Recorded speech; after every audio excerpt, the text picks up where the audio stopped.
एक किताब खोलिए, उस किताब में लिखा है समानता, न्याय, मेहनत का फल।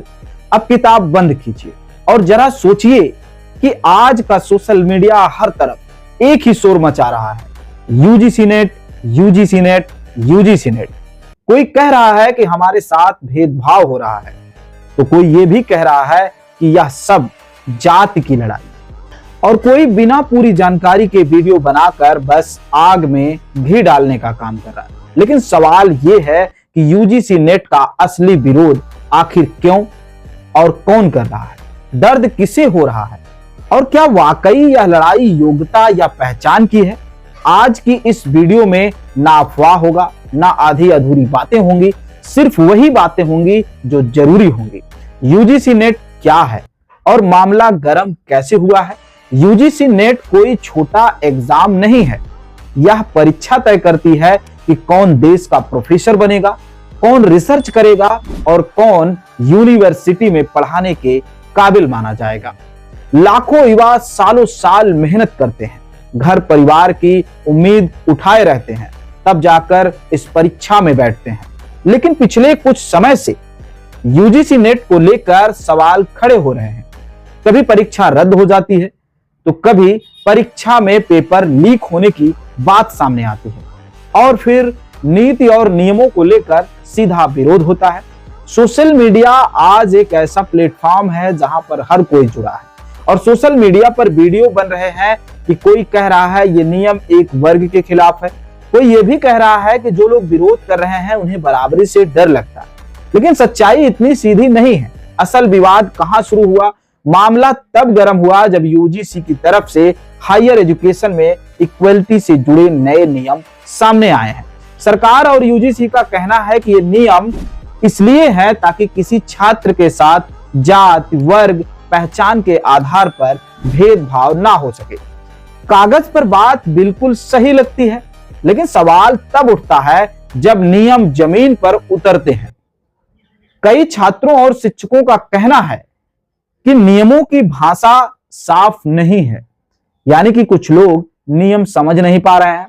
भेदभाव की जो परिभाषा बहुत खुली छोड़ दी गई है, और शिकायत होने पर दोष साबित होने से पहले ही करियर पर असर पड़ सकता है। यहीं से डर पैदा होता है, यहीं से विरोध शुरू होता है। तो क्या ये जात की लड़ाई है?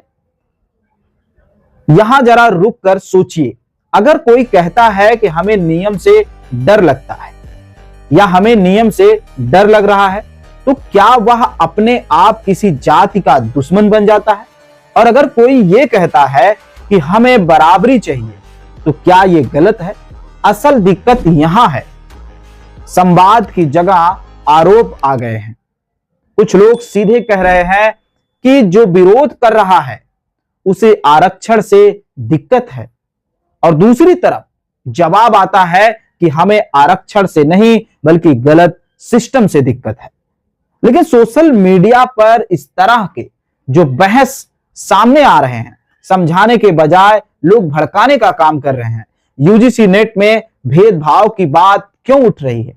कुछ अभ्यर्थियों का कहना है कि परीक्षा प्रणाली पारदर्शी नहीं है, फैसले अचानक ले लिए जाते हैं, मेहनत करने वाले छात्र सबसे ज्यादा नुकसान उन्हीं का होता है। जब परीक्षा रद्द होती है तब किसी छात्र का जीवन दांव पे लग जाता है, तो किसी जाति का नुकसान नहीं होता, बल्कि उस छात्र का नुकसान होता है जो वर्षों वर्ष तैयारी करके पढ़कर बैठा होता है। लेकिन जब नियम आते हैं तो उन्हें बिना चर्चा लागू किए लागू कर दिया जाता है।